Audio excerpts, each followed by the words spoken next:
जय जय गणेश मोरया।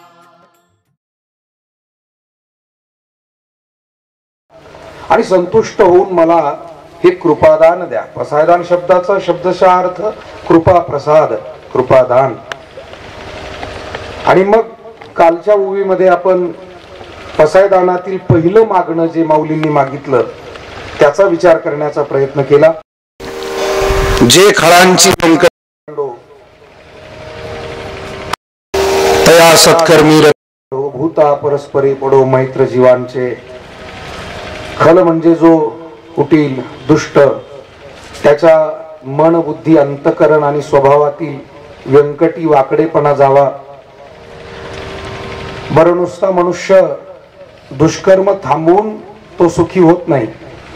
अनिष्ट निवृत्ती झाल्यानं फक्त सुख मिळत नाही, त्याला इष्टप्राप्ती झाली पाहिजे. आणि म्हणून खळांची व्यंकटी सांडो ही अनिष्ट निवृत्ती आहे. तया सत्कर्मी रती वाढो ही इष्टप्राप्ती आहे. त्याला सत्कर्मामध्ये गोडी लागावी. आणि अशा सत्कर्मरत समाजाचं एकमेकाशी स्नेह असावं. सर्व जीवमात्रांचं एकमेकाशी स्नेह असावं. परस्परांनी आपण त्या ईश्वराचीच लेकरं आहोत असं मानून भूता परस्परे पडो मैत्र जीवांचे. या दोन ओव्यांचा भाव आपल्या अल्पमतीप्रमाणे पाहण्याचा प्रयत्न केला. आज पसायदानातील 3ऱ्या क्रमांकाची ओवी. दुरिताचे तिमिर जावो विश्व स्वधर्म सूर्ये पाहो. जो जे वांछील तो ते लाहो प्राणी जात. आज आपण 3ऱ्या आणि 4थ्या अशा 2 ओव्यांचा भाव पाहण्याचा प्रयत्न करूया. खर तर माऊलींच्या एकेका शब्दावर एक ओवी नाही, त्या ओवीतला एक शब्द घेऊन तासनतास बोलत बसावं. आपल्यासारख्या अल्पमतीच्या माणसाला जर असं वाटत असेल तर विद्वान त्यावर किती बोलतील. जे प्रज्ञावान आहे ते त्याचा भाव किती सांगतील. कारण ते शब्दच असे आहेत समुद्र खोल अर्थभरीत. माऊलींचंच हे म्हणणं माऊलींच्या शब्दांना लागू पडतं. संतांची वचनं अशी असतात, परंतु वेळेची मर्यादा. 6 दिवसात आपल्याला 9 ओव्यांचं निरूपण करायचंय. आणि म्हणून काही दिवशी आपल्याला 2 ओव्या एकत्र घ्याव्याच लागतील. आणि म्हणून आज आपण दुरिताचे तिमिर जावो विश्व स्वधर्म सूर्ये पाहो. जो जे वांछील तो ते लाहो प्राणी जात. वर्षत सकल मंगळी ईश्वर निष्ठांची मांदियाळी. अनवरत भूमंडळी भेटतू भूता किंवा भेटो तया भूता. या 2 ओव्यांचं निरूपण करण्याचा प्रयत्न करूया. सद्गुरु जशी बुद्धी देतील त्या पद्धतीनं बोलण्याचा या ठिकाणी प्रयास. माऊली या ओवीमध्ये दुरिताचा अंधकार दूर व्हावा असं म्हणतात. मुळात दुरित म्हणजे काय, मला वाटतं अर्थ शोधणं फार सोपं आहे. आपण जरी सामान्य असलो तरी काही शब्दांचे योग्य ते विग्रह केले की त्याची अर्थ निष्पत्ती होते. दुरित करण्यासाठी दुरीत, दुनाम वाईट, म्हणजे जी वाईट रीत असते आणि वाईट रीतीतून, अर्थात वाईट रीत म्हणजेच पाप, त्याला आपण पाप म्हणतो. चांगलं आहे तिला रीत म्हणतात आणि वाईट आहे तिला दुरीत म्हणतात, असंही आपल्याला मांडता येईल. आणि म्हणून नेहमी एक शब्द कानावर पडतो, अहो हे रीतीला धरून नाही बरं का, किंवा रीतिरिवाज हा शब्द तर एक आपल्याकडे नेहमीच्याच बोलण्यातून येतो. म्हणजे काय, जे वैश्विक नियम असतात त्यांना रीत म्हणावं.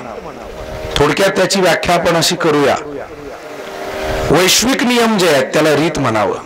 आणि रीत शब्द हा मुळात संस्कृतातील ऋत शब्दातून जन्म त्याचा झालेला आहे. आणि संस्कृतामध्ये ऋत शब्दाचा अर्थ होतो सत्य. आणि मग त्याच्या विरुद्धार्थी शब्द संस्कृत मध्ये येतो. ऋत म्हणजे सत्य, त्याच्या विरुद्धार्थी काय तर अनृत म्हणजे खोटं. अनृत म्हणजे खोटं, ऋत म्हणजे सत्य. मग ऋत म्हणजे जर सत्य असेल, ऋत शब्दातून रीत शब्द जन्माला आलेला असेल. रीत म्हणजे जे सत्य आहे, जे योग्य आहे, जे समाज हिताचं आहे, त्याला म्हणावं रीत. आणि म्हणून रीत आणि त्या रीतीला अनुसरून काही जे काही जीवनमूल्य आपल्याकडे दिलेली आहेत ती वैश्विक सत्य आहेत. आणि या वैश्विक गोष्टी आपण स्वीकारत असतो. म्हणून रीतीच्या गोष्टी स्वीकाराव्या आणि दुरीतीच्या गोष्टी त्या त्यागाव्या. माऊलींना हाच भाव आज आपल्याला समजावून सांगायचा असावा. रीत म्हणजे काय असते?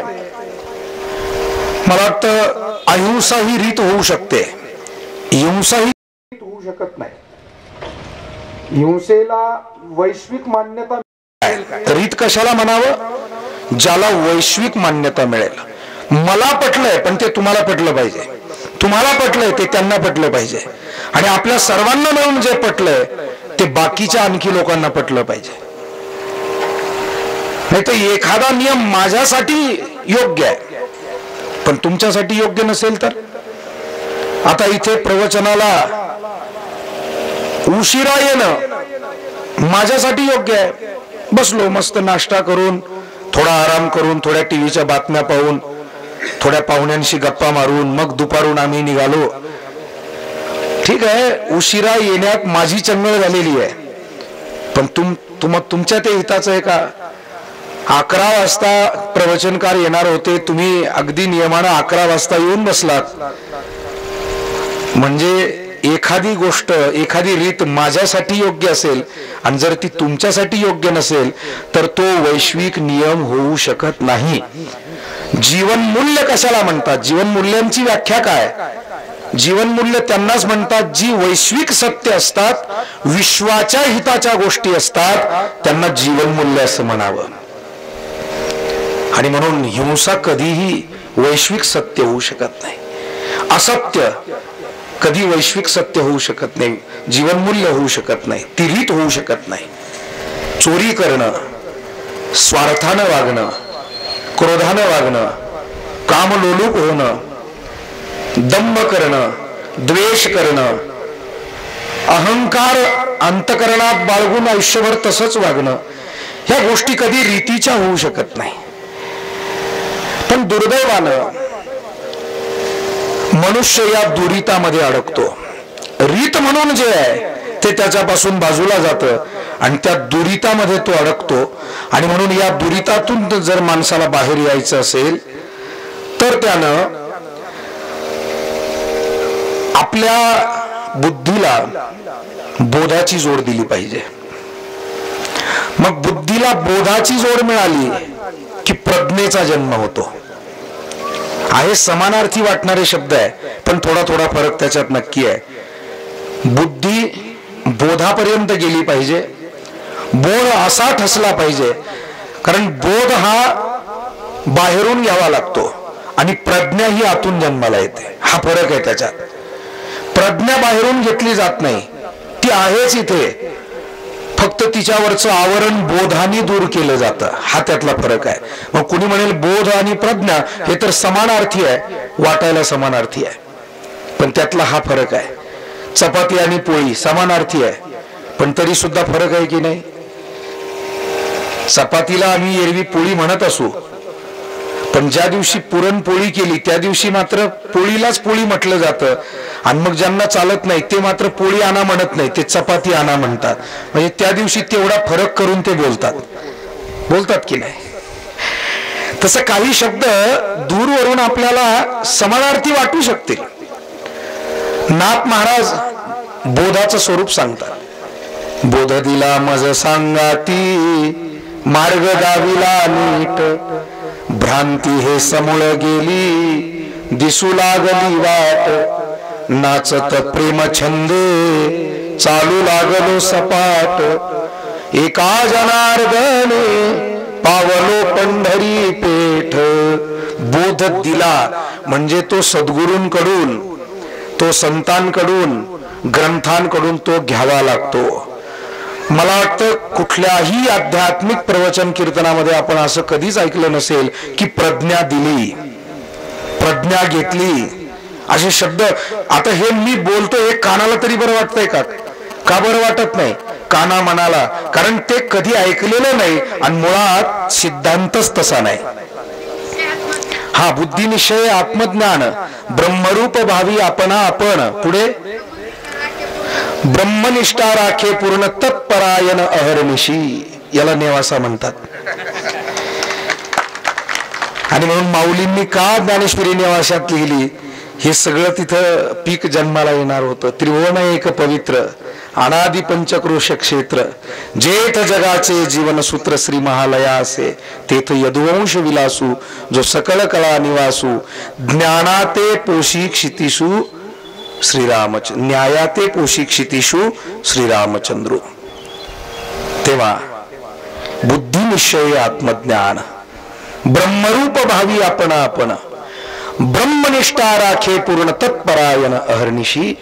या बुद्धीला बोधाची जोड मिळाली की ती निश्चयाकडे जाते आणि मग जे प्रगट होतं त्याला प्रज्ञा म्हणतात. अर्थात त्या प्रज्ञेची दुसरी व्याख्या ताईंनी ती सांगितली, आत्मज्ञान. प्रज्ञा म्हणजे काय? आत्मज्ञान. आणि मग त्या आत्मज्ञानाने ब्रह्मनिष्ठा तयार होते. निष्ठेपर्यंत जाण्याच्या या सगळ्या पायऱ्या आहे. देव मान्य अनेकांना आहे, पण देवावर निष्ठा किती लोकांची? सन्मार्ग आवडतो अनेकांना, पण त्या सन्मार्गावर चालण्यासाठी निष्ठा किती लोकांकडे? सत्य आवडतंय अनेक लोकांना, पण त्या सत्याची निष्ठा किती लोकांकडे? परोपकार, दया, क्षमा, शांती या सद्गुणांची निष्ठाही लागते ना. सद्गुणांविषयी आदर असणं वेगळं. एखाद्या सरकारला दुरून पाठिंबा देण्यासारखं आहे. ते कसं आहे? दुरून पाठिंबा देण्यासारखं म्हणजे तुमच्यासारख्या सज्जन माणसांना कुणीतरी म्हणावं, बरं केलं बरं का तुम्ही अन्नदान दिलं. अरे पण तू त्यांना धन्यवाद देतोय, तू कधी अनुकरण करणार? दुसऱ्यांना धन्यवाद किती दिवस द्यायचे? बरं झालं बरं का तुम्ही वारीला जाऊन आलात, बरं झालं बरं का तुम्ही कीर्तन प्रवचनाला जाऊन आलात. मला वाटतं हे बाहेरून दिलेल्या पाठिंब्यासारखं आहे. आणि परमार्थामध्ये बाहेरचा पाठिंबा चालतच नाही, नसलेला चालतो. नसलेला परवडला. ते व्यवहारात ठीक आहे, सरकारात ठीक आहे. इथे महाराज म्हणतात जे काही करायचं गुण गायीन आवडी, हेची माझी सर्व जोडी. सतत कृष्णमूर्ती सावळी, खेळ हृदय कमळी, शांती क्षमा तया जवळी, जीवे भावे अनुसरल्या. दर्शन अंतकरण पूर्वकच घ्यावं, पारायण भावपूर्वकच वाचावं, कीर्तन हे अवधान देऊनच ऐकावं. प्रवचन कीर्तन म्हणजे इथे अंतरंगच ओतावा लागतो, इथे बाहेरचा पाठिंबा चालत नाही. तेव्हा खऱ्या अर्थानं आपल्या अंतःकरणामध्ये प्रज्ञा निर्माण होण्यासाठी बोध असावा लागतो. बोध हा बुद्धीला त्याची जोड द्यावी लागते. आणि मग असं झालं की रीत कळू लागते आणि दुरीत काय हेही कळू लागतं. ऋत म्हणजे काय आणि अनृत म्हणजे काय, त्यालाच मराठीमध्ये रीत आणि दुरीत असं म्हटलेलं आहे. आणि म्हणून खऱ्या अर्थानं आपल्याला आपल्या अंतःकरणामध्ये ही रीत जर का उपलब्ध करता आली, पण ही रीत उपलब्ध करण्यासाठी जसं काही गोष्टी आपल्याला स्वीकाराव्या लागतात, रीतीनं वागण्यासाठी मी मगाशी जसं म्हणालो प्रज्ञा निर्माण व्हावी लागते. मग सत्य काय मिथ्या काय कळू लागतं, पाप पुण्य याचा निवाडा होऊ लागतो.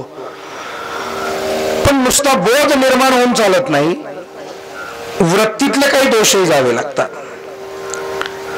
वृत्तीत रजोगुण आहे, वृत्तीमध्ये तमोगुण आहे. तोपर्यंत रीत कळणार नाही आणि कळली तरी त्या रीतीचं आचरण होणार नाही.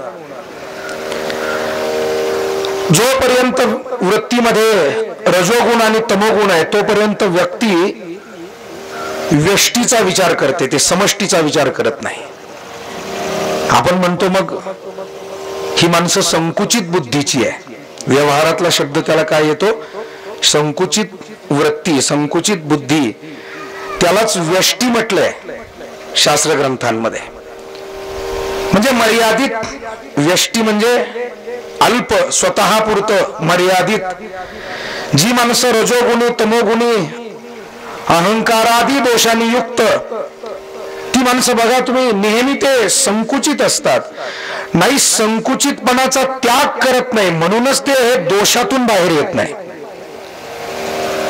आपल्याला संत महात्म्यांनी एक गोष्ट फार चांगली सांगितलेली आहे की तुम्हाला जर दोषाच्या डबक्यातून गुणसमुद्राकडे वाटचाल करायची असेल, गुण हा समुद्र आहे, कारण गुणांचा अंतपार नाही आहे। दोष मर्यादितच आहे, पण मर्यादित असूनही ते भयंकर आहेत, आणि गुण तर कितीतरी आहेत। मग या दोषांच्या वाईट डबक्यातून गुणसमुद्राकडे आपण आल्याशिवाय खऱ्या अर्थानं व्यक्तीचं जीवन प्रसन्नही होत नाही, आदर्शही होत नाही, आणि स्वतः व्यक्तीलाही सुखानुभूती कधी येत नाही।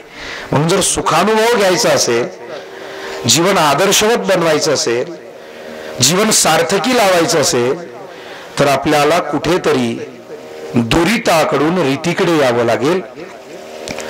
जे खोटं आहे त्याच्याकडून जे सत्य आहे त्याच्याकडे यावं लागेल, जे दोष आहे ते टाकून कुठेतरी रजोगुण तमोगुणाचा त्याग करून सत्वाचा स्वीकार, आणि नंतर त्या सत्वाचा अभिमान टाकून मग शुद्ध अशा ब्रह्मचैतन्याकडे अहंकार रहित होऊन केलेली वाटचाल। तेव्हा रजोगुण तमोगुण जोपर्यंत आहे तोपर्यंत विचार जो आहे ना तो व्यष्टीचा विचार असतो, आणि व्यष्टी विचार जोपर्यंत आहे, जोपर्यंत समष्टीचा विचार सुरू होत नाही तोपर्यंत खऱ्या अर्थानं मानव समुदाय हा सुखी होऊ शकत नाही, आणि मग आपल्याला व्यष्टीचा विचार करणाऱ्या लोकांचा त्रास जाणवू लागतो।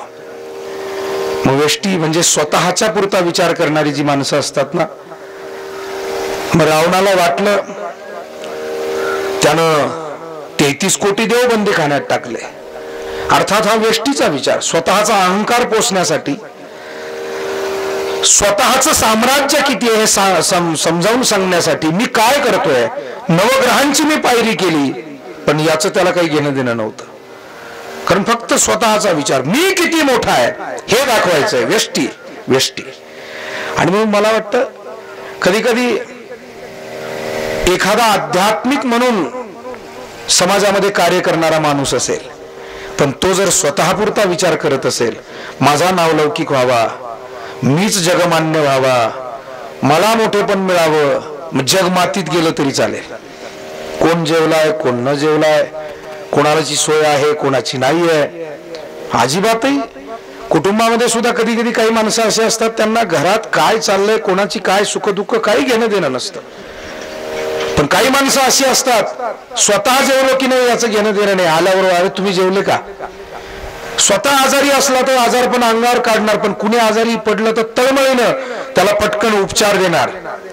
समजावून घ्यायचं इथे समष्टीचा विचार आहे, आणि मग हेच समाज कार्यामध्ये सुद्धा लागू पडतं। काही माणसं संपूर्ण समाजाचा विचार, देशाचा विचार, आमच्या संतांना किती मोठा विचार आहे, ज्ञानोबा आहे, समष्टीचा विचार किती व्यापकतेनं करतायत, हे विश्वची माझे घर, ऐसी मती जयाची स्थिर, किंबहुना चराचर आपणची जाहला। म्हणजे हे विश्वच माझं घर आहे, आणि या विश्वामध्ये असलेले संपूर्ण जीवमात्र हे जणू काही माझे बांधव आहेत, असा विचार ज्यांच्या मनामध्ये येऊन जातो, खऱ्या अर्थानं समजावून घेतलं पाहिजे की त्यांना देव कळला, त्यांना जीवन कळलं, आणि म्हणून दुरित म्हणजे काय हे पाहता पाहता आपण इथपर्यंत बोलत आलो। दुरित म्हणजे जे रीतीत बसत नाही, ते जे वैश्विक सत्य असू शकत नाही, ते जे माझ्या हिताचं आहे पण तुमच्या हिताचं असू शकत नाही ते। मग दुरित या शब्दाचा अर्थ होतो जे खोटं आहे, जे अन्यायकारक आहे, जे हिताचं नाही, म्हणजेच पाप। पापाची व्याख्या ही होऊ शकेल, आणि म्हणून सरळ शब्दशः अर्थ दुरिताचा होतो पाप, आणि असं जे दुरित आहे त्या पापाचा तो अंधकार आहे, कारण जे खोटं आहे, जे वाईट आहे ते तेजस्वी असू शकत नाही, ते नेहमीच गडद असतं. वाईट गोष्टी तेजस्वी असू शकत नाही. ज्ञानाला तेजाची उपमा दिली, तपश्चर्येला तेजाची उपमा दिली, शीलाला तेजाची उपमा दिली. शील तेजस्वी, ज्ञान तेजस्वी, भक्ती तेजाची उपमा आहे. आणि म्हणून तर काकड आरती ओवाळताना सुद्धा काकडा पेटवला जातो, ज्योत पेटवली जाते आणि म्हटलं जातं भक्तीची पोटी बोध काकडा ज्योती. या भक्तीच्या पोटातून ही बोधरूपी काकडा ज्योत आता जन्माला आलेली आहे. तेजाची उपमा चांगल्या गोष्टींसाठी आहे आणि अंधाराची उपमा नेहमी पाप, वाईट किंवा अज्ञान या गोष्टींना, अज्ञानाला सुद्धा अंधार म्हटलेला आहे आणि पापाला सुद्धा अंधार म्हटलेला आहे. आणि म्हणून दुरित रूपी हे जे तिमिर आहे, पाप वासना रूपी हे जे तिमिर आहे समाजाचं, ते निघून जावं. माऊलींचा भाव केवढा व्यापक आहे पहा. दुरिताचे तिमिर जावो. पुढे माऊली म्हणतात हा पाप वासना रूपी दोष रूपी अंधकार नाहीसा जरी झाला तरी त्याच्या पुढे आणखी एक गोष्ट घडावी समाजाच्या हितासाठी. दुरिताचे तिमिर जावो विश्व स्वधर्म सूर्य पाहो. भारताला स्वधर्म सूर्य दिसावा असं नाही, महाराष्ट्रातल्या लोकांना स्वधर्म सूर्य दिसावा असं नाही, माऊली ज्या कुळात जन्माला आले तेवढ्याच लोकांना स्वधर्म कळावा आणि ते सुखी व्हावे असंही नाही. काय मोठी विचारधारा आहे. आणि म्हणून माऊलींना माऊली का म्हणावं, विश्व माऊली का म्हणावं, जगत वंदनीय संत का म्हणावं या आमच्या संतांना? त्याचं कारण त्यांच्या समोर नेहमी सर्वांच्याच हिताचा विचार असतो. म्हणून विश्व, जे मागायचंय ते विश्वासाठी, जे सांगायचंय ते विश्वाला, जे द्यायचंय ते विश्वाला, विचारात विश्व आहे, स्वभावात विश्व आहे, अंतकरणात विश्व आहे. आणि म्हणून विश्व स्वधर्म सूर्य पाहो. या विश्वाला स्वधर्मरूपी सूर्य दिसावा. आता स्वधर्मरूपी सूर्य दिसावा म्हणजे काय? इथे माऊलींना फक्त आपल्या भागवत धर्मापुरतं, हिंदू धर्मापुरतं बोलायचं आहे का? तर त्याचाही अंतर्भाव माऊलींच्या म्हणण्यात होतो. पण त्याही पलीकडे जसं आम्ही एका धर्माचे पाईक म्हणून काही त्या धर्माचे नियम आमच्यासाठी बंधनकारक असतात आणि ते नियम जर स्वीकारले नाही, त्याचं पालन केलं नाही तर या सृष्टीची घडी विस्कटीत होऊन जाईल. पण धर्माचे नियमही काही वाईट नाही आहे. धर्माने आम्हाला काय वाईट शिकवलं? सत्यम वद, खरं बोला. मग धर्म आम्हाला सत्यम वद म्हणतोय, धर्म आम्हाला ईश्वराची भक्ती करा म्हणतोय, धर्म आम्हाला अहिंसेनं वागा म्हणतोय. म्हणून विश्व स्वधर्म सूर्य पाहो असं म्हणत असताना जसं आमच्या धर्माचं आचरण घडावं असंही माऊलींना म्हणायचंय, त्याच पद्धतीनं आमच्या अंतःकरणामध्ये खऱ्या अर्थानं जे जे काही स्वकर्म आहे त्या स्वकर्माचीही निष्ठा तयार व्हावी. तोही धर्म आहे. आम्ही जे रोजचे कर्म करतो तो देखील आमचा काय आहे? धर्म आहे. फार सुंदर वर्णन केलंय माऊलींनी. माऊली म्हणतात तुम्ही तुमचा दिनचर्या आणि रोजची जी चांगलं वागणं आहे, रोजचे जे चांगले नियम आहे, चांगली कामं आहे, ती जरी निष्ठेनं केली तरी तुम्हाला सिद्धीचा लाभ होईल. हा तैसा स्वधर्म जरी लोपला तरी सर्व सुखांचा थारा मोडला, जैसा दीपा सवे हरपला प्रकाशू जाय. स्वधर्म जर जीवनातला संपला तर सुखच संपतं. मग स्वधर्म म्हणजे धर्माचे नियम, हा एक पहिला अर्थ. धर्मानं दिलेले नियम आम्हाला गीत हा तरी स्वधर्म चाळी, विधी निषेध पाळी.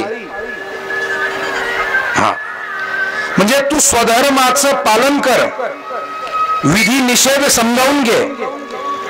म्हणजे धर्माची पहिली व्याख्या आहे धार्मिक नियम जे आम्हाला दिलेले आहेत त्या धार्मिक नियमांचं पालन करणं.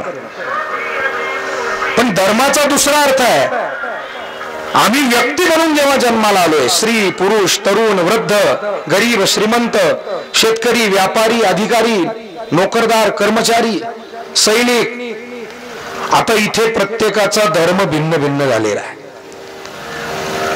आम्ही जरी सर्व एखाद्या धर्मात जन्माला आलो, दुसऱ्या धर्मात, ते धर्म वेगळे, पण जेव्हा एखादा सैनिक म्हणून सेवेमध्ये रुजू होतो, आता त्याचा धर्म काय? सांडी हे मूर्खपण, उठी घे धनुष्यबाण, संग्रामी हे कवन कारुण्य तुझे. अर्जुनाला हाच धर्म भगवंतांनी समजावून सांगितला, हे अर्जुना, संग्राम समयी, युद्धाच्या समयी अशी करुण भावना उपयोगाची नाही. तिथे वीररस निर्माण झाला पाहिजे आणि शत्रूवर तू तुटून पडायला हवं. म्हणून सैनिकाचा धर्म वेगळा आहे.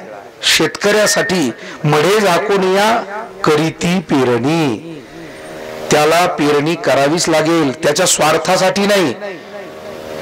त्या आमच्या अन्नदात्यानं, शेतकऱ्यानं जर पेरणी केली नाही, पिकं लावली नाही, फळं पिकवली नाही, उत्पादन काढलंच नाही, तर हे जग उपवाशी राहील. जग काय पैसे खाऊन जगेल? माती खाऊन जगायचंय? सोनं खाऊन जगायचंय? की कॉम्प्युटर, मोबाईल, वेबसाईट त्याचा नाश्ता करायचा आहे? शेतकरी राबला नाही, तुम्ही सगळे जर राबले नाही, तर या जगाला काही करता येणार नाही. या सगळ्या गोष्टी फार वरवरच्या आहेत. दुसऱ्या व्यवस्था चालते त्यानं, विज्ञानानं, चांगलंच आहे ते, पण शेतकरी हा मूळ आहे. म्हणून शेतकऱ्याचा धर्म आहे, त्यानं वेळच्या वेळी पेरणी करावी, पिकांचं संगोपन करावं आणि वेळच्या वेळी ते पीक काढावं. अर्थात मग निसर्गाची प्रतिकूलता, अनेक गोष्टींची प्रतिकूलता, पण त्यातूनही त्याला राबावंच लागतं. आता हे दुष्काळी वर्ष आहे आपण पाहतो, पण तरी त्याला धडपड करावी लागते. इथून पाणी आणता येईल का? निदान पुढचे 2 पाणी देऊन काही आहे ते जगेल का? पिण्याच्या पाण्याची सोय कशी करायची? अशा अनेक तळमळी आहेत. तेव्हा प्रत्येकाला आपल्या समोरचं हे जे कर्म आहे, माऊली म्हणतात, तुम्ही व्रते नियम न करावे, शरीराते न पिडावे, दुरी केही न वचावे, तीर्थासिगा देवतांतरा न बजावे, हे सर्वथा काही न करावे, तुम्ही स्वधर्म यज्ञी यजावे अनायासे. आता हे समजून घेण्यासारखं आहे. आता या सगळ्या गोष्टी कशा समजून घ्यायच्या? तुम्ही व्रते नियम न करावे. काय असतं ना, काही वेळेला माणसं म्हणत असतात, एखादे पाहुणे तुमच्याकडे आले, उदाहरण देतो, आणि पाहुण्यांना तुम्ही राम राम म्हटला नाही, प्रेमानं या बसा म्हटला नाही, तुम्हाला घाई आहे, तुम्ही निघून गेलात आणि घरात कोणीतरी पोरं सोरं आहे किंवा मोठं घर असेल तर नोकर चाकर आहे. त्या नोकर चाकरांना सांगितलं, हे आमच्या अमक्या गावचे पाहुणे आहेत, यांना जेवू घाला, आम्हाला घाई आहे, तुम्ही तुमचं पाहून घ्या. पाहुणा काय म्हणेल? बाबा तुमचं जेवण नको, तुमचा चहा नको, पण निदान 4 शब्द प्रेमाचे बोलणार आहात की नाही? आणि जर ते बोलणार नसाल तर तुमच्या चहा पाण्याचा आणि जेवणाचा उपयोग तरी काय? तसं तुम्ही व्रते नियम न करावे. मग पाहुणा जर म्हणत असेल तुमचं जेवण नको, याचा अर्थ जेवण द्यायचं नाही का त्याला? पण पाहुण्यांना जेवण नको असं म्हणण्यामध्ये असा अर्थ आहे की जेवण द्या, पण प्रेम युक्त द्या, आणि प्रेम नसेल तर जेवण उपयोगाचं नाही. तसं कधी कधी आमच्या जीवनामध्ये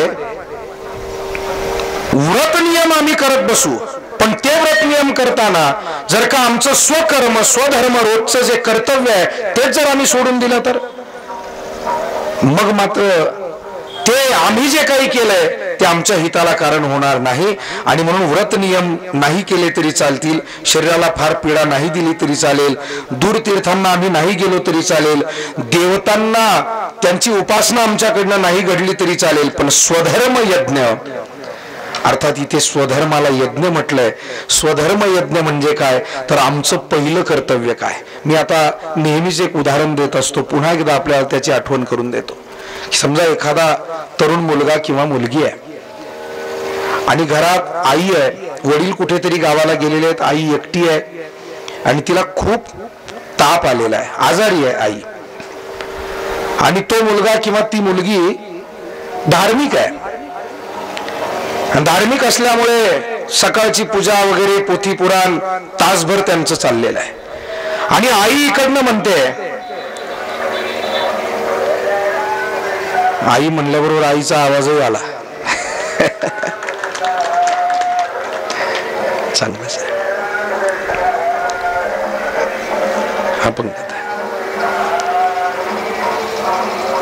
म्हणते की बाबा रे मला दवाखान्यात घेऊन चाल, फार बरं होईल, मला दवाखान्यात घेऊन चाल. आणि त्या मुलानं किंवा मुलीनं म्हणावं नाही आई थांब, सकाळची देवपूजा आहे, मला थोडं ध्यान करायचंय, मला थोडी पोथी वाचायची आहे. मला वाटतं पोथी पुराण न वाचणाऱ्यापेक्षा ही मुलं मुली चांगले. धन्य माता पिता, कारण गीता भागवत करीती श्रवण. पण त्या गीता भागवत श्रवण करणाऱ्यांनी सुद्धा एक गोष्ट ध्यानात ठेवा, तुम्ही तीर्थयात्रेला जाताय चांगलीच गोष्ट आहे, तुम्ही व्रत नियम करताय चांगली गोष्ट आहे, पण तुमची आई आजारी आहे आणि ती तळमळते आणि अशा वेळेला तुम्ही म्हणाल की मी पोथीच वाचील आणि मी वारीलाच जाईल, हे जमणार नाही. तुमचे वडील आजारी आहेत, शेवटचा घटका मोजतायत, पांडुरंग तुमच्यावर नाराज होणार नाही, कारण पांडुरंग हा आईवडिलांची सेवा करणाऱ्यांवरच प्रसन्न होतो. हा सकल तीर्थाची ये धुरे, जिये का माता पितरे, तिये सेवेसी कीर शरीरे लोन कीजे. सर्व तीर्थाचं तीर्थ म्हणजे मायबाप आहेत. आणि म्हणून खऱ्या अर्थानं आमचं कर्तव्य आहे, ते कर्तव्य जर आम्ही नीटपणे बजावलं, आई आजारी आहे तिला दवाखान्यात नेणं त्यावेळेचं कर्तव्य आहे. जर का घर अस्वच्छ झालंय तर अशा वेळेला उगीच काहीतरी एखादा ग्रंथ घेऊन वाचत बसण्यापेक्षा तो ग्रंथ 5 मिनिट खाली ठेवा, हातात झाडू घ्या, झाडून काढा. कारण पहिलं कर्तव्य आमचं काय, स्वधर्म यज्ञ त्याला म्हणतात. पहिलं कर्तव्य आमचं काय, आणि ते कर्तव्य जसं छत्रपती शिवरायांना लग्नाचं निमंत्रण घेऊन आलेले त्यांचे महान सहकारी सांगितलं, महाराज मुलाचं लग्न काढलंय आणि तुम्ही यायला पाहिजे. असं म्हटल्यानंतर महाराजांनी सांगितलं हो मंगल प्रसंग आहे, नक्की येऊया.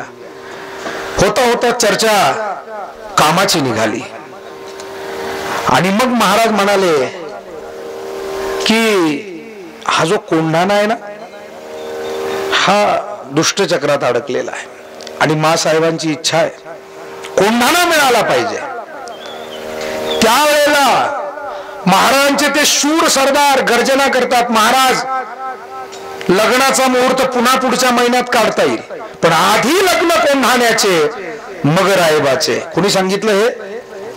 हा हा बरं आहे, आपल्या ध्यानात आहे. याला स्वधर्म यज्ञ म्हणतात. तानाजी मालुसरेने जो केला हा स्वधर्म यज्ञ आहे.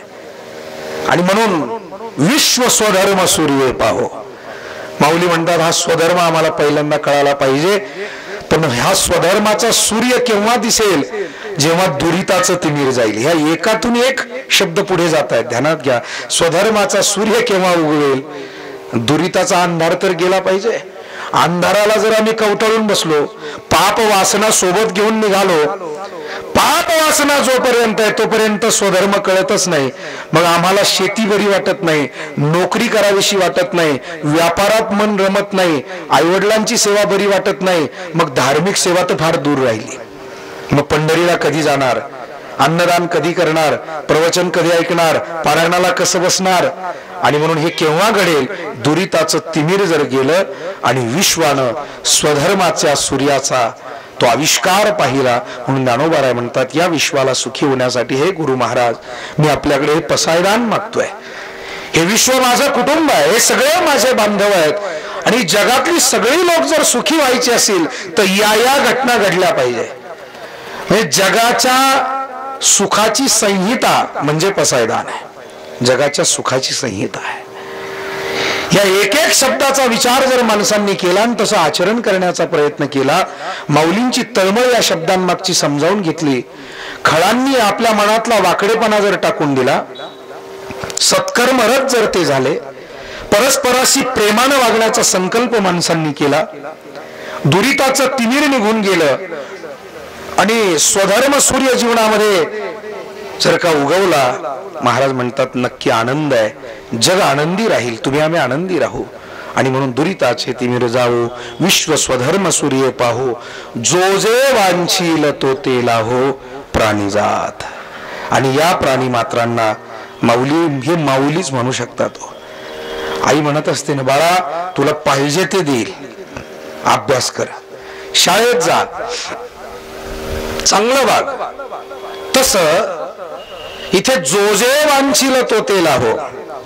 आता मनामध्ये एक शंका उपस्थित होते, जो जे वांछिल तो ते लाभो.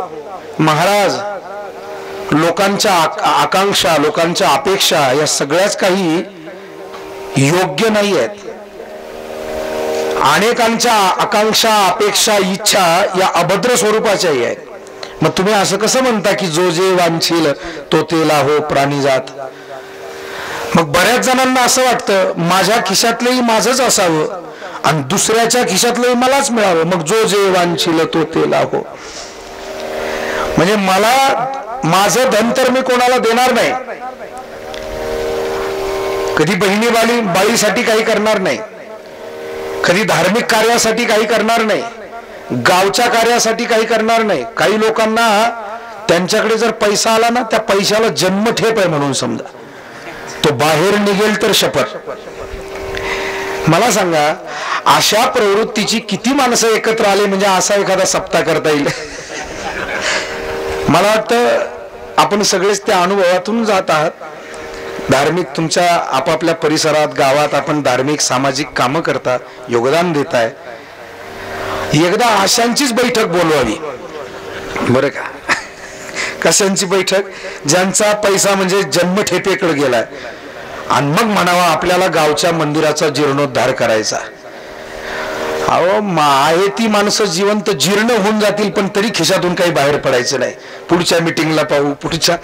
आणि म्हणून खऱ्या अर्थानं उदार अंतकरणाची माणसंच या जगामध्ये काहीतरी करू शकतात, काही देऊ शकतात. आणि त्यांना सुख आहे, त्यांना आनंद आहे. स्वार्थात सुख आहे काय? भोगात सुख आहे काय? त्यागात सुख आहे, देण्यात सुख आहे, घेण्यात सुख नाही आहे. मान्य आपल्याला प्रत्येकाला कधी ना कधी घ्यावं लागतं, घेतल्याशिवाय जीवन कसं पुढे जाईल?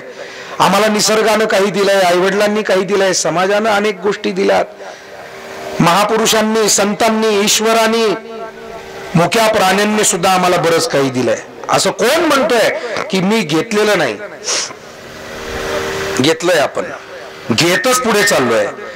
पण घेणारे म्हणून आपल्याला नुसतं जगायचं नाही, आपल्याला घेता घेता देण्याची सवय लागली पाहिजे ना.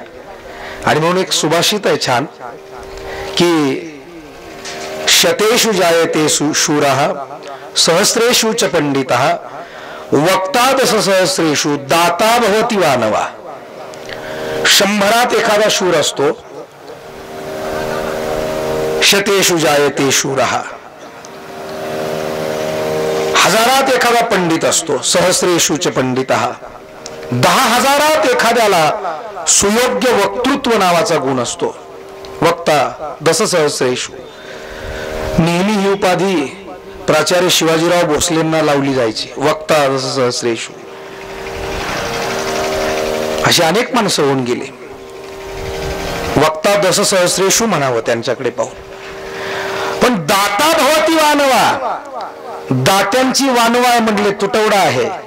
आणि म्हणून एकूण लोकसंख्येचा विचार केला आणि तुम्ही इथं बसलेली माणसं त्यांच्या पुढे नेऊन उभी केली, तुटवडायचं म्हणावं लागेल ना. देणाऱ्यांचा तुटवडा आहे.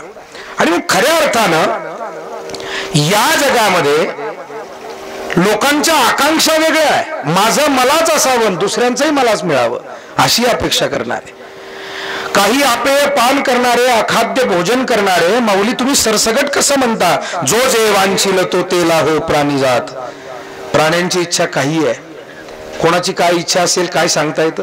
अहो, एका दुष्ट चोरानं अनेक खून केले होते, दरोडे घातले होते, चोऱ्या केल्या होत्या. न्यायाधीशांसमोर त्याला उभं करण्यात आलं, सगळे साक्षी पुरावे तपासण्यात आले आणि शेवटी न्यायाधीश या निष्कर्षापर्यंत पोहोचले की या माणसानं एवढं काही क्रूर कर्म केलेलं आहे, हा फाशी देण्यायोग्य आहे. आणि न्यायाधीशाने एक ऐतिहासिक निकाल दिला की तुला फासावर देण्यात येत आहे. आणि शेवटी त्याला इच्छा विचारली. इच्छा काय काय असतात कोणाच्या? ऐका.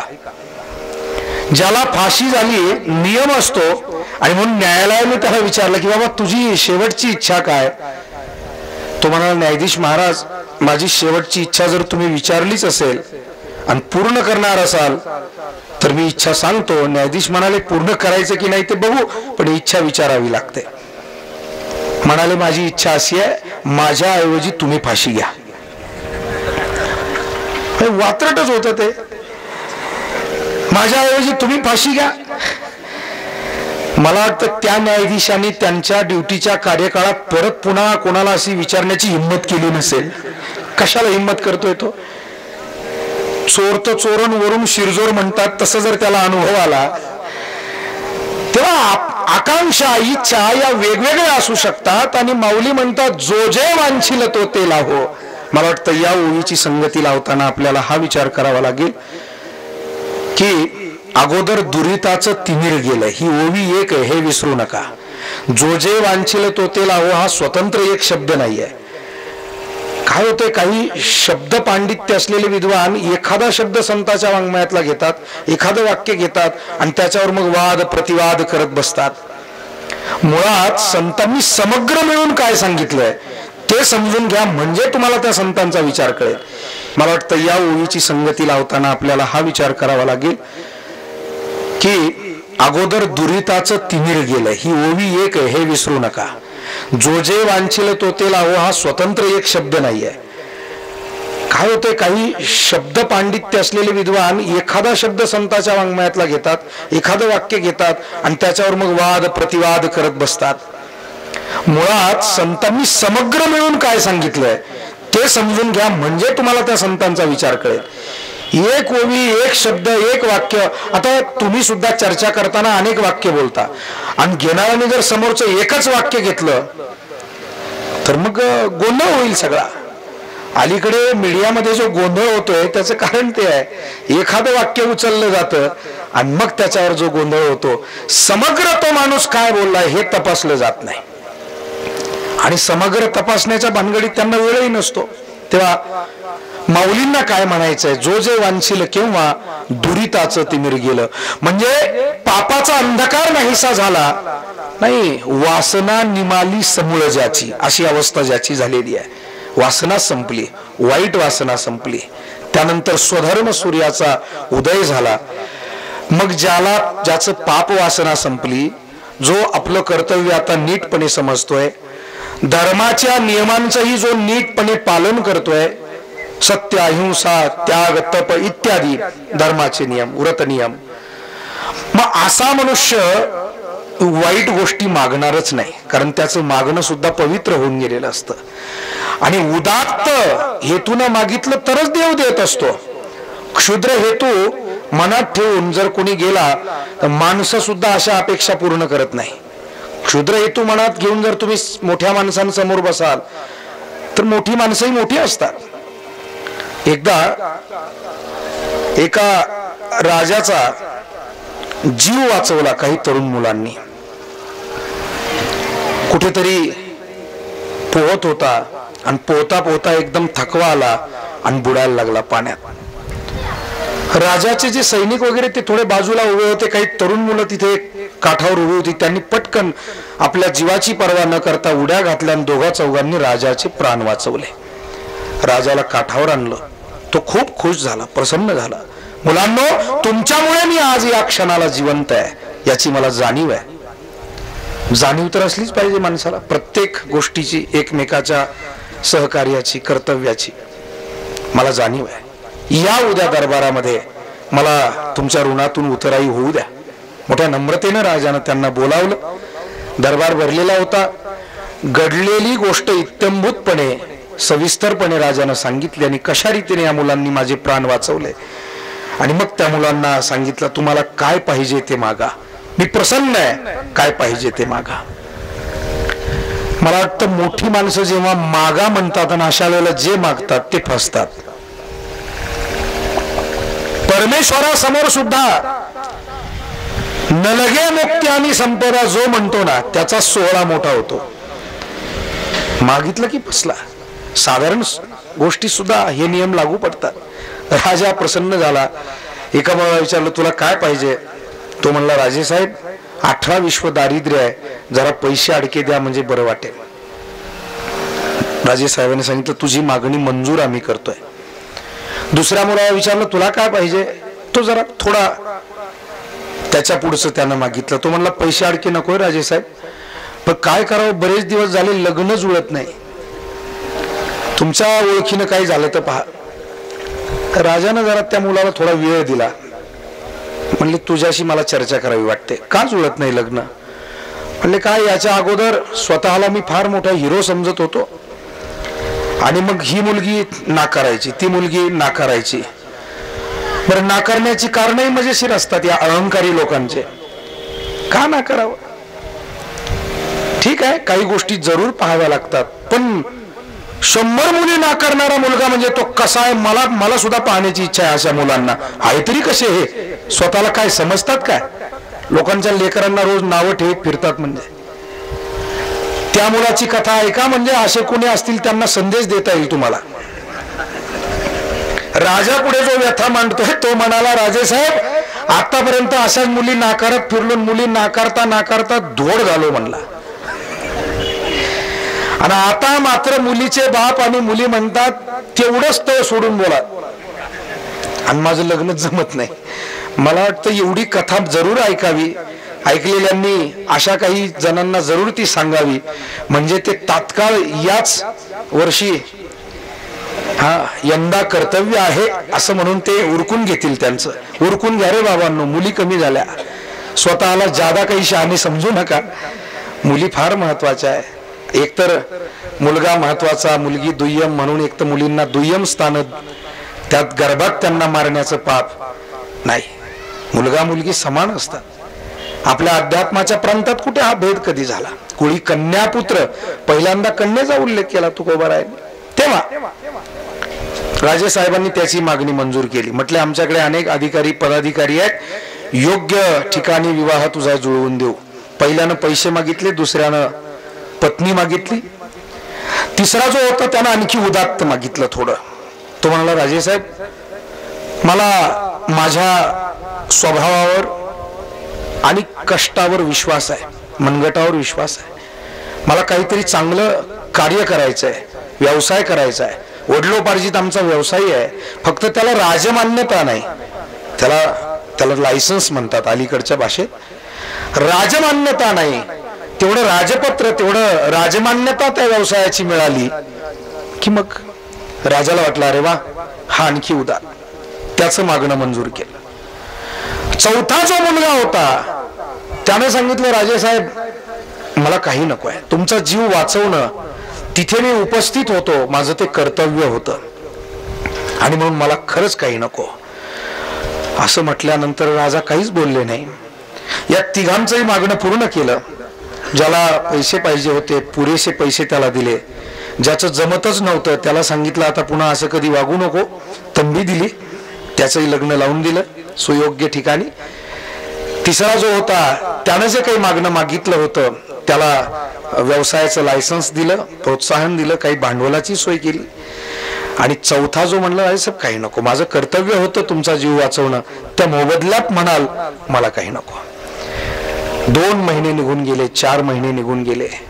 दिवाळीचा सण जवळ आला होता. 2-3 महिने दिवाळीचा सण पुढे राहिला होता, आणि राजाला एकदम एक दिवस त्या मुलाची आठवण झाली. आपल्या सहकार्यांना बोलावून घेतलं राजेसाहेबांनी, अधिकाऱ्यांना बोलावलं आणि सांगितलं तो जो मुलगा आहे ना त्याचा पत्ता शोधत जा, राहतोय कुठे. या वर्षाची दिवाळी मला त्या मुलाच्या घरी साजरी करायची. गेले अधिकारी, रिपोर्ट दिला, राजेसाहेब दिवाळी काय साजरी करता?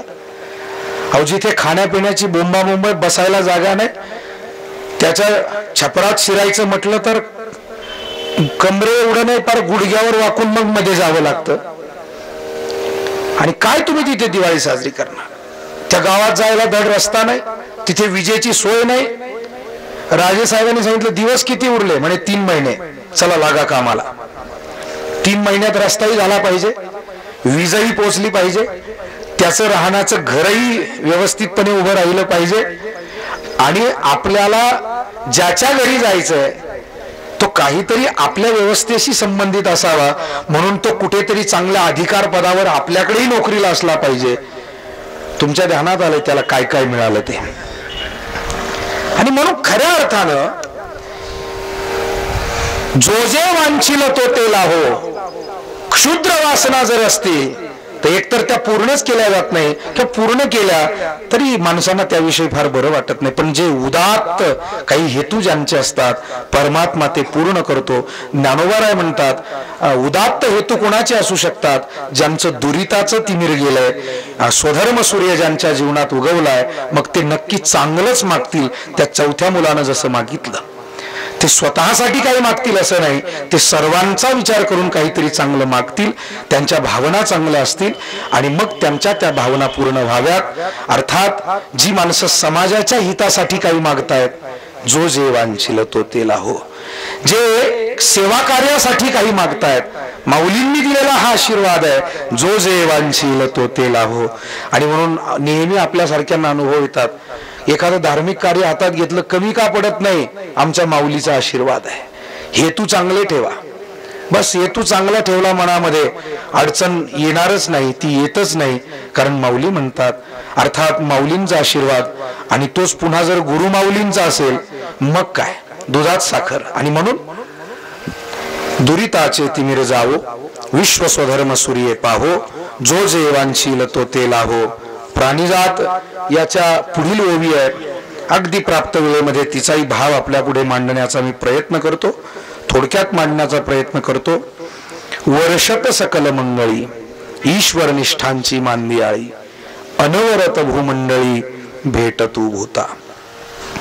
माऊली ज्ञानोबाराय म्हणतात, या जगाला सुखी होण्यासाठी ह्या सगळ्या उपायांबरोबर ईश्वर निष्ठांची मांदियाळी ती अनवरत या भूमंडळामध्ये भेटत राहावी आणि सर्व प्राणी मात्रांना ती भेटत राहावी. पण ही ईश्वरनिष्ठांची मांदियाळी कशी असते तर ती सकलांचं मंगल करणारे असतात आणि सदैव त्यांच्या भेटीचा वर्षाव या जगावर होत राहावा. या जगामध्ये अमंगल करणारे पुष्कळ आहे, मंगल भावना असणारे, मंगल विचार करणारे फार कमी आहे. अनेकांच्या घाते निवतील ज्यांची चित्ते, हा विषय आपण सुरुवातीच्या दिवशी पाहून गेलो, जे खळांची व्यंकटी सांडो हे म्हणत असताना. तेव्हा खऱ्या अर्थानं या जगामध्ये सकलांचं मंगल व्हावं अशी ज्यांची भावना असते. आता या जगात काही भेद आहेत, काही माणसं असे असतात इतरांचं मंगल व्हावं ही भावनाही त्यांची नसते, तसे प्रयत्न नसतात आणि स्वतःचंही काही मंगल चांगलं करतील असं त्यांचं काही वागणं नसतं. म्हणजे स्वतःचंही चांगलं करत नाही आणि इतरांचंही चांगलं होऊ देत नाही, स्वतःचंही चांगलं करायचं नाही. ज्ञानोबाराय त्याच्यासाठी एक छान उदाहरण देतात. आपण अंगे जळे नागवी जगाचे डोळे, पतंग जैसा असळे दीपाचेनी. हा माशी आपण आते गिळवी, पुढीला ते वांती शिनवी. फार सुंदर उदाहरणं दिलेले. हे दोन्ही उदाहरणं पाहण्यासारखे आहे. माशीचं उदाहरण सांगितलं, ती स्वतः मरते पोटात जाताना, बरोबर आहे की नाही? अर्थात मरण्यासाठी ती अन्नावर वारंवार येते, त्यातून कधीतरी ती पोटात जाते. म्हणजे एकतर तिचंही अनहित झालं, ती मेली, पोटात गेली. पण नुसतं एकटीचं तिचं अनहित ती करत नाही. आणि का ते वांती शिनवी, ज्याच्या पोटात गेली त्यालाही वांत्या होऊन होऊन होऊन त्यालाही शीन आणते, त्यालाही दुःखाकडे घेऊन जाते. आता हे माशीसाठी नाही चाललं.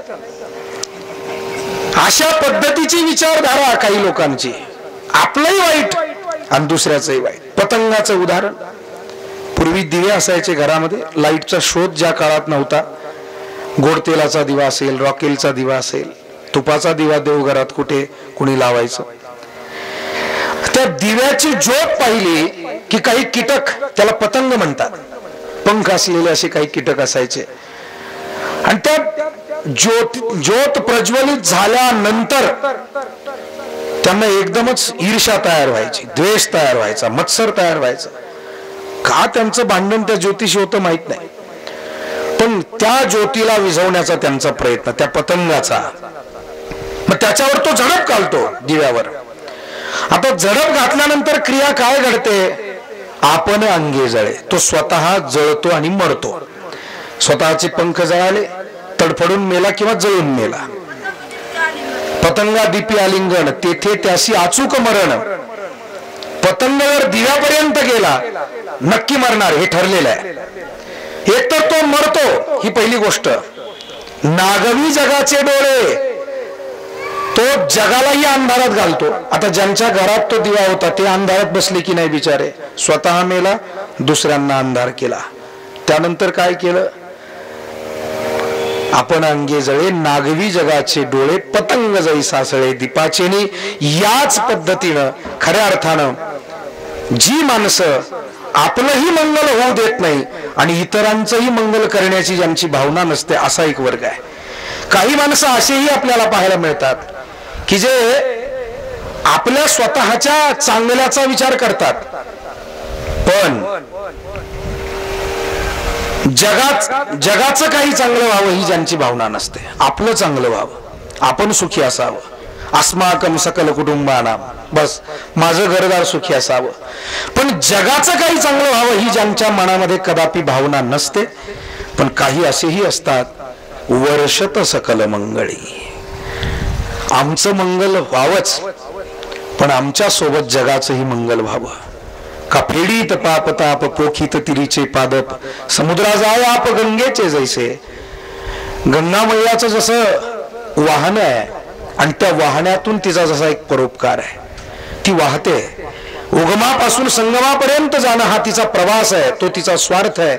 पण आपलं काम करता करता सभोवतालचा परिसर सुपीक बनवणं, स्नान करणाऱ्यांचं पापताप नाहीसं करणं, आपल्याकडे येणारे ओढे नाले ओहळ यांना सामावून घेणं, हा परोपकार करत ती पुढे चालते. आणि म्हणून संत सज्जनांना, समाजातल्या सत्प्रवृत्तीनं वागणाऱ्या आपणासारख्या सज्जनांना, संत सज्जनांना माऊली सकल मंगल करणारे असं म्हणतात.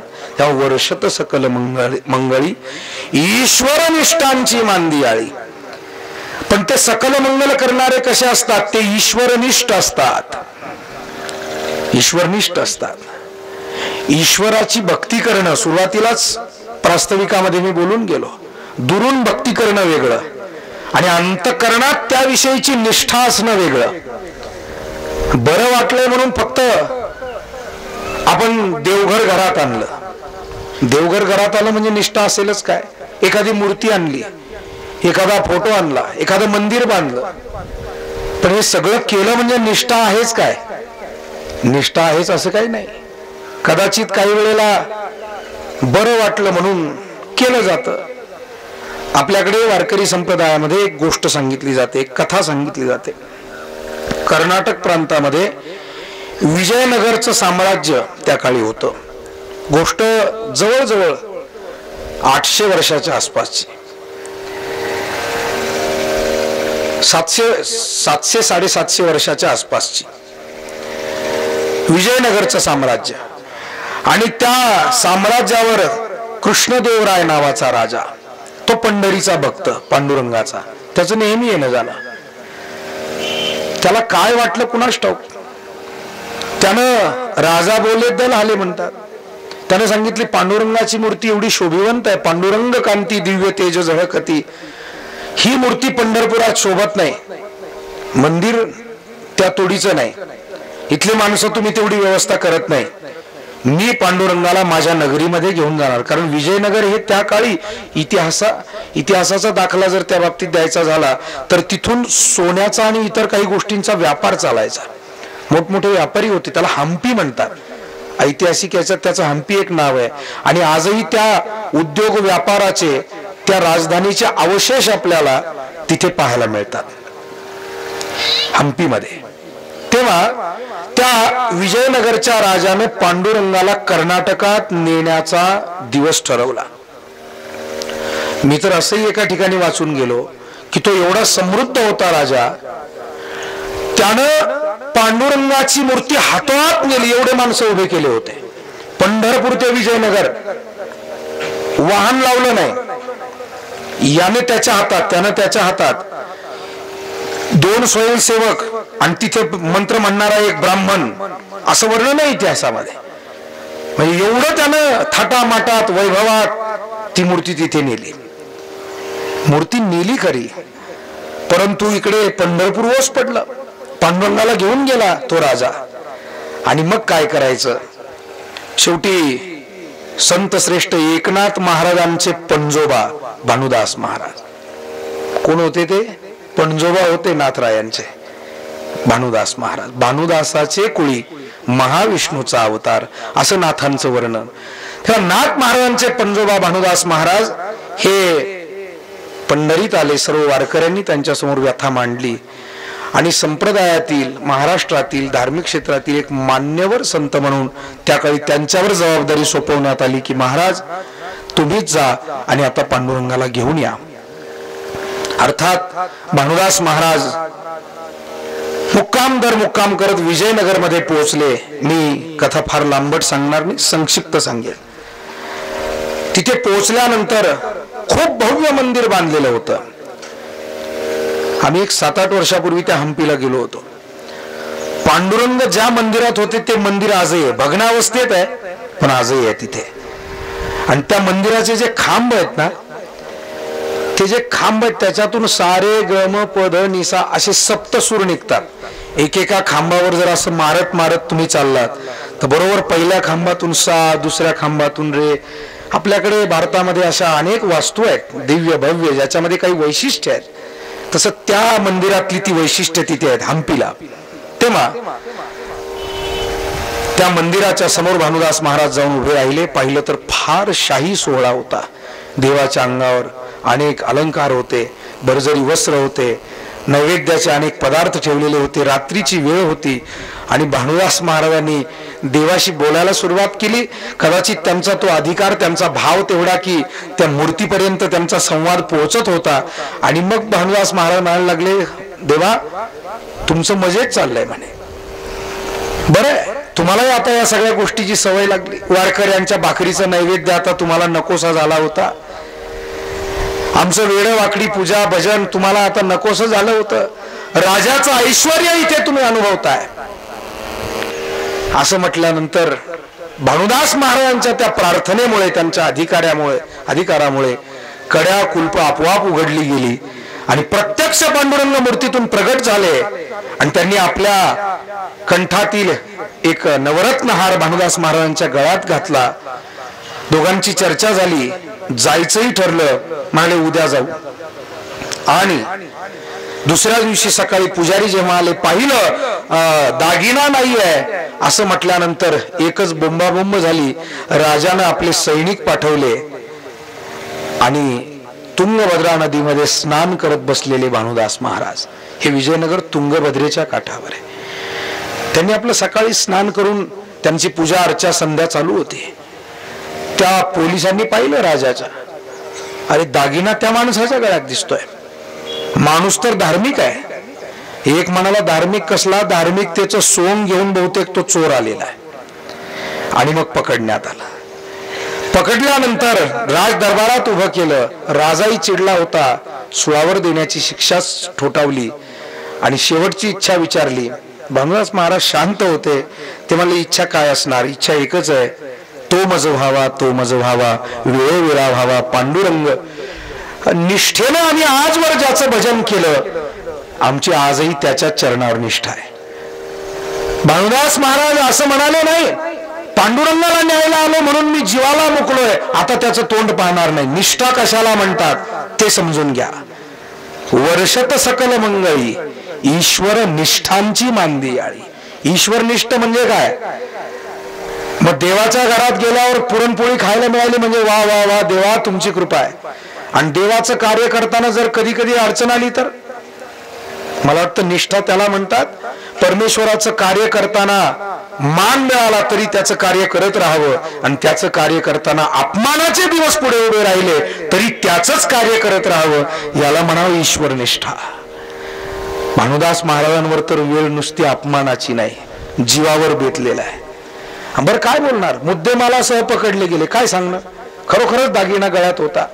बरं पांडुरंगाने स्वतः घातला म्हणावं तर ज्यांना ज्या गोष्टीचे अनुभव नसतात त्यांच्या समोर ते सांगणं योग्य नाही. परवा एक महाराज जरा कठीण बोलून गेले, कठोर. आपले अध्यात्माचे अनुभव कोणासमोरही सांगू नका म्हणाले तेव्हा सुरुवातीच्या कीर्तनात. आणि म्हणून खऱ्या अर्थानं काय सांगणार. शेवटी त्या शुळावर देताना त्या शुळाला पालवी फुटली असं म्हणतात. आणि भानुदास महाराजांची त्या राजानं क्षमा मागितली आणि मग पांडुरंगाला भानुदास महाराजांच्या समवेत देण्यात आलं. ईश्वर निष्ठा राजानं नेलं, त्याच्याजवळही भक्ती होती, पण राजानं नेताना त्याच्या बळानं पांडुरंगाला नेलं होतं. आणि भानुदास महाराजांनी आणताना त्यांच्या निष्ठेनं त्याला परत आणलं होतं.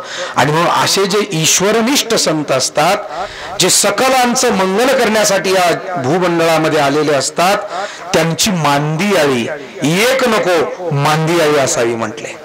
कारण चांगल्या गोष्टी मुबलक असाव्यात, त्या विद्यालय असावीत, पण एका गावात नको, सगळीकडे असावेत. हॉस्पिटल असावे, पण एका गावात नको, सगळीकडे असावेत. कारण सगळ्यांना सगळी सोय झाली पाहिजे. म्हणून तर आजच्या व्यवस्था आपण पाहतो, सरकारही तेच करण्याचा प्रयत्न करत आहे. सामाजिक संघटना तेच, सर्वांपर्यंत चांगल्या गोष्टी गेल्या पाहिजे. मग माऊली म्हणतात ईश्वरनिष्ठ एकच किती लोकांना पुरेल. आता माझ्यासारख्या एखाद्या पाखंडी बुवाला असं वाटलं की दुसरे कोणी बुवाच असू नये या महाराष्ट्रात, मीच एकटा असावा, माझीच कीर्तनं घ्या, माझीच प्रवचनं ठेवा, माझंच नाव घ्या. अरे कुठं कुठं पुरशील बाबा तू, हे तर समजून घेशील की नाही. कुठं कुठं पुरशील, समाज केवढा आहे. मग असू दे की परमेश्वरानं निर्माण केलेली व्यवस्था आहे.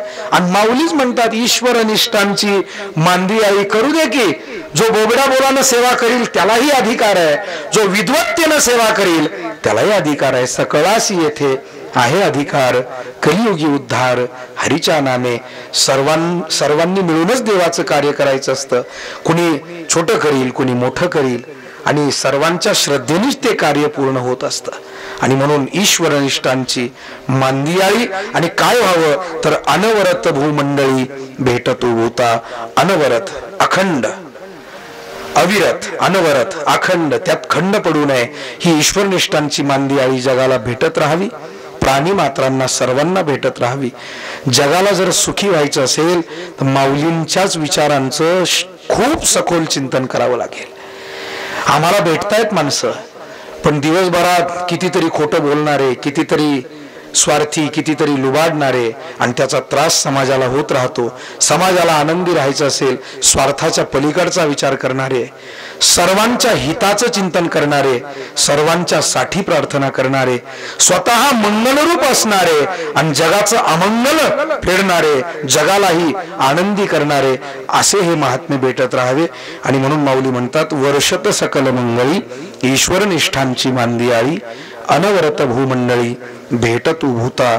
झालेली सेवा सद्गुरूंच्या चरणी, वरद विनायकाच्या श्री पांडुरंगाच्या चरणी समर्पित करून सेवेला पूर्णविराम. पुंडलिक वरदा हरी विठ्ठल श्री ज्ञानदेव तुकाराम. पंढरीनाथ भगवान की जय. सद्गुरुदेव भगवान की जय. आता विश्वात्मके देवे हेने वागयज्ञे तोषावे. तोषोणी मज द्यावे जे खळांची व्यंकटी सांडू. तया सत्कर्मी रती वाढू. भूता परस्परे पडू मैत्र जीवांचे. दुरितांचे तीव्र जाऊ. विश्व स्वधर्म सूर्य पाहू. जो जे वांछील तो ते लाभू. प्राणी जात वर्षत सकल मंगळी ईश्वरनिष्ठांची मांदियाळी. अनवरत भूमंडळी भेटतू भूता. चला कल्पतरूंचे आरव. चेतना चिंतामणीचे गाव. बोलती जे अर्णव पियुषांचे. चंद्रमे जे अलांछन. मार्तंड जे तापहीन. ते सर्वाही सदा सज्जन सोयरे होतू. किंबहुना सर्व सुखी पूर्ण होऊन ती लोकी.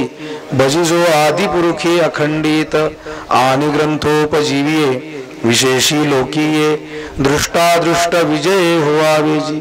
एथ म्हणे श्री विश्वेश्वरावो. हा होईल दान पसावो. येणे वरे ज्ञानदेवो सुखिया झाला. येणे वरे ज्ञानदेवो सुखिया झाला.